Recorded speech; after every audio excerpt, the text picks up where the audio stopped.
jeunes de ma génération ñi nga xam ne man ak ñoom ñoo bokk génération ñun ñi nga xam ne nous sommes constamment acculés par la précarité ñun ñi nga xam ne maanaam ci pauvreté la ñuy dund ñun ñi nga xam ne amuñu benn perspective d'avenir en même temps ñun ñi nga xam ne saay suñu xëyee ñu ngi gis suñu papa yi ak suñu yaay yi ils font la croix et la bannière pour mën ci génn malheureusement ils le font en vain ñun ñi nga xam ne suñu waajur yi wala suñu jigéen ñi tamit ci ay charrette la ñuy accoucher te ba tey mënuñ ci génn ñun ñi nga xam ne l'équation du destin nous tarote l'esprit te mënuñu am tey benn solution ñun ñi nga xam ne nous sommes des Africains de jeunes Africains war a mën a changer le destin du continent te ba tey xamuñu maanaam fan la ñuy taxawee wala nan la ñuy taxawee wala ci lan la ñuy jaar ñun ñooñu à un moment donné war nañu poser mille et une questions tey bu ñu gisee ñi nga xam ne maanaam ce sont des journalistes en réalité ñooñu nga xam ne ils devraient en réalité nous amener et éveiller en nous le bon sens éveiller en nous le sens critique pour ñu mën a écrire l'histoire de ce pays ñi nga xam ne en réalité ñoom ñoo ñu waroon mën a permettre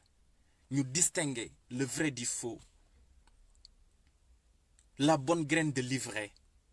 ñu mën a distinguer tamit li nga xam ne moom mooy lu jub ak li nga xam ne moom moo jubut bu ñu demee tey ba toog ci société boo xam ne maanaam moom mooy li tonton Boris Diop doon wax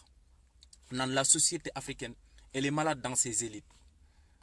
ñun bu ñu tamee dem ba toll foofu tey ñu gis ni maanaam système bi tey ni mu tënkoo tey tous les moyens sont bons pour nous maintenir dans l'obscurantisme tous les moyens sont bons pour nous maintenir dans la servitude tous les moyens sont bons pour nous maintenir dans la pauvreté tey moom mooy li gars yi di wax rek rangooñu buur mooy siim cere baadoo la tey bu ñu gisee maanaam paradoxalement beneen côté bi am ay jeunes yoo xam ne ils ont de l'avenir ils ont des perspectives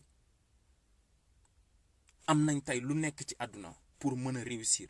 maanaam fu ñu toog rek dañuy xam ne maanaam les richesses au Sénégal elles sont réparties de façon antidémocratique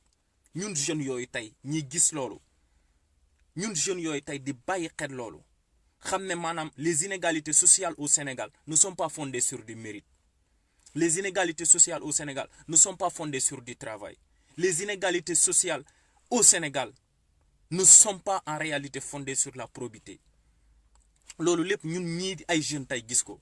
man gëm naa ni tey buñ ko changé wul kenn mënu koo changé te maanaam nan lañ ko mën a changé moom mooy ñu changé paradigme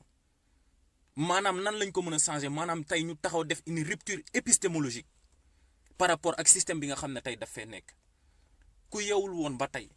doo yeewu mais maanaam tey dund bi ñuy dund wala maanaam ci guute bi ñu nekk c'est un système qui a été créé de façon savante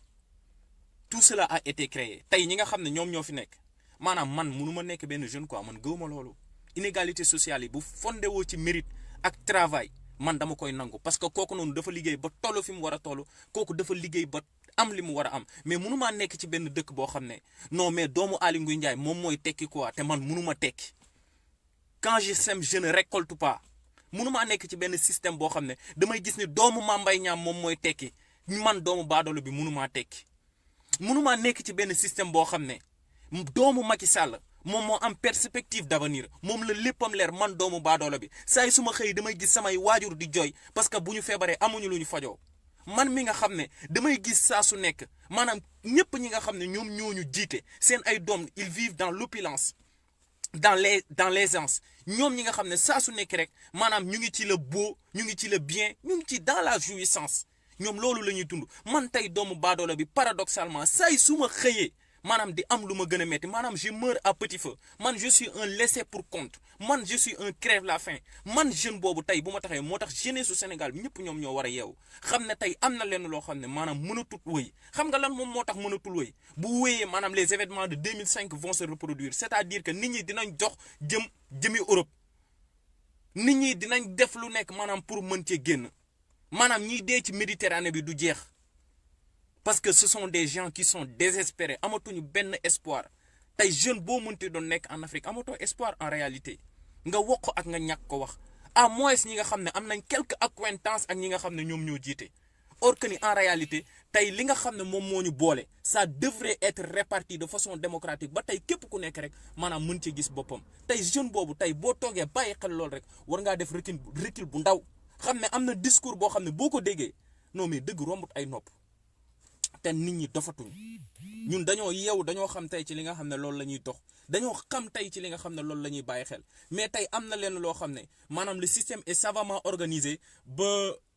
tey ñiy gindeeku maanaam dañ leen di tànn ce sont des individualités te tey maanaam dans nos langues les gens ils sont capables en fait dans nos langues nationales les gens ils sont capables de comprendre maanaam enjeux yi nga xam ne moom la ñuy dund nous autres les Africains en particulier ñun tey les Sénégalais les gens ils sont capables ils ont cette possibilité de comprendre faaw ñu expliquer nit ñi maanaam lan moo xew en réalité faaw ñu expliquer nit ñi wax leen ko maanaam ñu xam lan moom moo nekk en vrai maanaam ci lii nga xam ne moom la ñuy dund dans nos langues nit ñi comprendre parce que les gens ils ne sont pas des idiots mais ils n'ont pas compris en réalité lan moom moo tax maanaam man mënumaa comprendre un jeune à fleur de l'âge moins de 25 ans ngay taxaw di défendre l'indéfendable man mënumaa comprendre loolu jeune bu koy def rek man tey dama jàpp ni da ngaa réer wala boo réerul rek maanaam système bi en réalité dañ lay pousser ba da ngay dem ba da ngay jàpp ni en fait ils veulent te faire intérioriser le sentiment de l'échec maanaam moom moo tax souvent dinañ instrumentaliser wala ñu domestiquer la presse ba ñi nga xam ne tey ñoom ñoo waroon yee ci ñun par exemple moom mooy sentiment yoo xam ne moom moo ñu en fait en réalité cette bonne mission et cette noble mission que devrait jouer la presse moom mooy amener ñu par exemple ba éveiller par exemple ci ñun un sens critique tey amaana amatuñ ko tey dañuy domestiquer presse bi tey dañuy instrumentaliser certains intellectuels ñu taxaw di la wax en réalité lenn loo xam ne mënoo ko dégg tey seen waxu tey ak seen waxu démb boo ko méngalee munoo cee gindee ko kon ñun ñooñu tey dañu war a taxaw ñun ñooñu tey dañoo war a concerté wu ñun ñooñu tey dañoo war a xippi suñuy bët ñu xool pour mën a changer maanaam le Sénégal c'est hyper important c'est très important pour ñu mën a changer Sénégal faaw ñu gindeeku ci yenn genre affaires yi pour ñu mën a changer Sénégal faaw ñu waxtaan ak nit ñi pour ñu mën a changer Sénégal faaw ñu changer concept bi nga xam ne amaana moom la ñuy dundee tey te tey nit ñi mën nañoo comprendre ce discours nit ñi mën nañoo comprendre en réalité que ni Sénégal les jeunes yi nga xam ne tey dañuy jug ce sont les révoltés du système ils ne font pas la culte d'une personne en réalité du loolu amul benn culte personne boo xam ne dafay nekk ci suñu discours mais tey suñu discours kooku méngale rek kon da ngay xam ne maanaam ki ñu ko méngaleel kooku dafa jóg ki ñu ko méngaleel en réalité moom mooy porter les aspirations du peuple ki ñu koy méngaleel en réalité moom moo comprendre les enjeux et les réalités tey de l'époque et de l'heure en réalité et que loolu ñun tey dañ ko war a changer kon tey travail bu titanesque bi nga xam ne moom la ñu war a def que ça soit la société civile les voix autorisées et tout je dirais pas les intellectuels parce que am na ñenn ñoo xam ne maanaam mënatuma leen tuddee ay intellectuels en réalité parce que je me dis que par exemple l'éthique ce n'est pas le droit l'éthique ce n'est pas le journalisme l'éthique ce n'est pas ainsi de suite parce que am na ñenn ñoo xam ne démb boo méngalee ak seen ay kàddu andiwaat ko ci tey da nga naan mais man en réalité lan la quoi ñii ndax mënati nañ leen bàyyi xel kon maanaam nañ jaayante ci loolu dox ci quoi dox ci ba maanaam justice mën a am Sénégal dox ci ba maanaam équité mën a am Sénégal dox ci ba maanaam égalité mën a am Sénégal man waratuma toog di nangu maanaam doomu Macky Sall di ma ëpp ay perspectives te muy sénégalais comme man te mu am un avenir comme man ni ma amee un avenir te lépp war a leer lépp war a tolloo les règles du jeu doivent être définies de façon claire et objective